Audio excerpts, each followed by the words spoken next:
টাকা করে পাপড়, 10 টাকা করে। দিনটা ছিল রবিবার।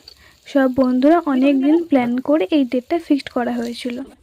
আজকের আমাদের পিকনিকের ব্রেকফাস্টে ছিল চপ আর মুড়ি, আর তার সঙ্গে পুরনো স্মৃতির গল্প। আর আমাদের লাঞ্চে ছিল ফ্রাইড রাইস, চিকেন কষা, চাটনি, পাঁপড় আর মিষ্টি। আচ্ছা, তোমরা কি এটা লং ভিডিও দেখেছো? যদি না দেখে থাকো এক্ষুনি কিন্তু আমার চ্যানেলে গিয়ে দেখে আসতে পারো। তোমাদের কিন্তু অনেক ভালো লাগবে ভিডিওটা। এপাশে কিন্তু আমাদের রান্না বান্না পুরো কমপ্লিট। না মিশাই তো কেন উপর থেকে থাকবে। হাফ দে বাস ও দাঁড়া। আচ্ছা আমি দেন আমি একটা ভিডিওতে আসবো। চিকেন কষা হয়েছে, পাঁপড়, এদিকে মিষ্টি রয়েছে। এই ফ্রাইড রাইসটা আমাকে সঞ্জিতা ভাড়া করে নিয়ে এসেছে ফ্রাইড রাইসটা তৈরি করার জন্য। আমি পল্লী থেকে এই জায়গাটার নাম কি? গোলগড়িয়া। আমাকে ওকে তোমরা খাওয়া দেখাবে।